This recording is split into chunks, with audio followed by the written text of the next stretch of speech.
Chatham sports have been around since the school's beginning. However, this year, the college's athletes have been breaking new records across the board and have proven themselves a force to be reckoned with. Join Caitlin Starkey as she focuses in on the basketball team's jump shot chance to a championship. Here, Chatham College's Athletic and Fitness Center is home to the record-breaking Cougars.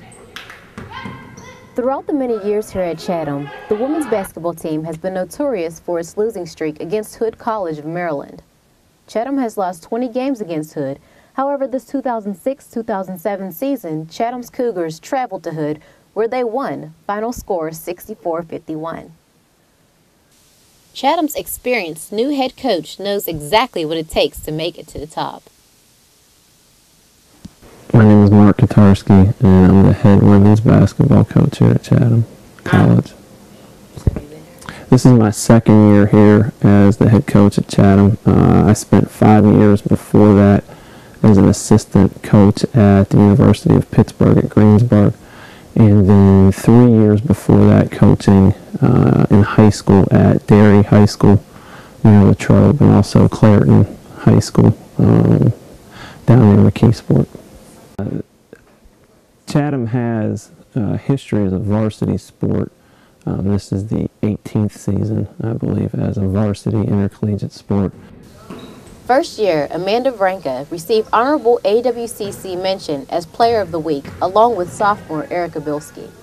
You can look at them two ways. I think there's numerical accomplishments. I mean, for instance, we've won more games than any team in the school's history. We've won more conference games than any team in the history of the conference they've been in. I think a great accomplishment is in the 2 years this season and last season, we've won more games in those 2 years than they did in the previous 16 combined. Chatham Cougars have been working hard this season, staying in shape both physically and mentally in preparation for the long-awaited playoff games. With a conference record of 5-3 and an overall record of 7-15, the Cougars have had a nail-biting season this year. But on Wednesday, February 21st, the Cougars will finally see if the season has come to a complete end. I'm Caitlin Starkey, reporting for Chatham College News. As China grows into an economic superpower, so does the knowledge of China at Chatham College. The school has chosen this Asian country as its global focus for this academic year. The events provided give a truly hands-on experience of what China is all about. To hear more, we join Kate McCabe with this story. The Year of China here at Chatham College proves to be a source of entertainment and education. China's undeniable presence in the modern world is on the mind of Chatham students and scholars alike. Here's what poet Huang Shang had to say regarding the issue. This world is multicultural. There should be many ways to express the different cultures. Each year, Chatham College picks a country of interest, and this year is China. Why? Probably because China makes up 1/5 of the world's population. There are other reasons as well. Here's what some Chinese scholars had to say. I think it's important. I think first because of the globalization, the world is becoming more like a small village instead of a big world. And I also feel very honored because I'm here and this year is the Year of China. I feel very honored. Events like the Chinese scrolls educate students on the different aspects of the Chinese culture. Students agree that these events are important for students to attend. It actually provides an opportunity in the community that's not normally there, and just it sort of broadens people's perspective. China's growing involvement in world issues should encourage more Chatham students to participate in these events. For Chatham College News, I'm Kate McCabe.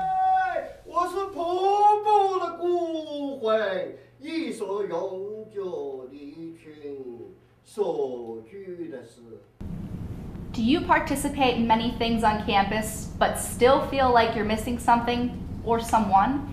Chatham Student Activities Board believes that family members are a great addition to campus fun. Recently, hosting its annual Siblings Weekend, students got the chance to show relatives what it really means to be a Chatham Cougar. Join Kimber Powers as she covers all aspects of this exciting event that only comes once a year. What goes well with a stack of pancakes at a Saturday morning brunch? At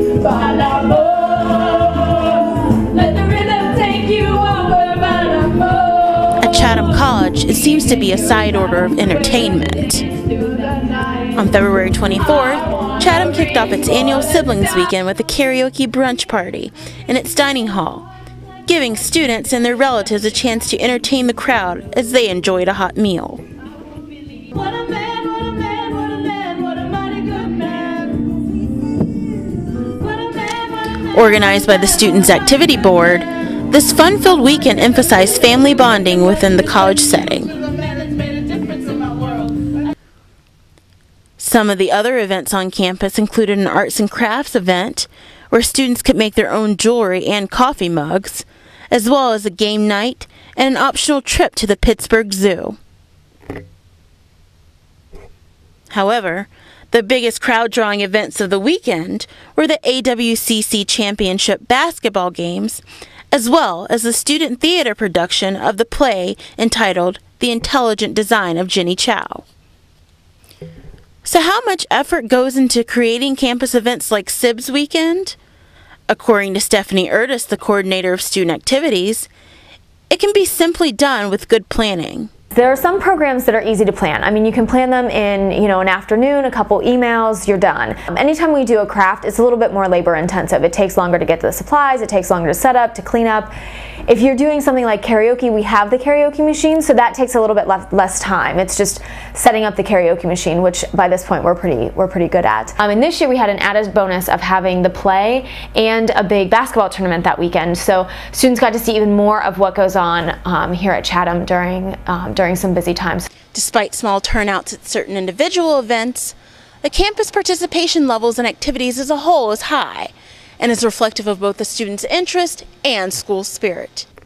Recently, Chatham's Pace Center hosted its first alumni networking event.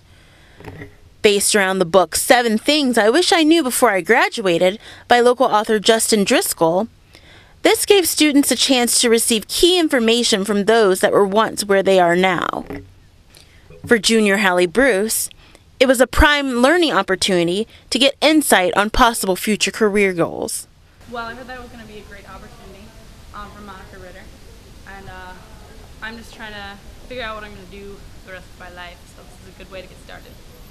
She also says that in general, Chatham events and activities have been beneficial to her over the last 3 years. Well, I think they're beneficial to students, at least with the athletic departments. I mean, it speaks for itself. Like if you're healthy, physically healthy, then you'll do better at school. I think that's very true. Stephanie Erdis says that she is very optimistic about the levels of student participation for activities both now and for the future.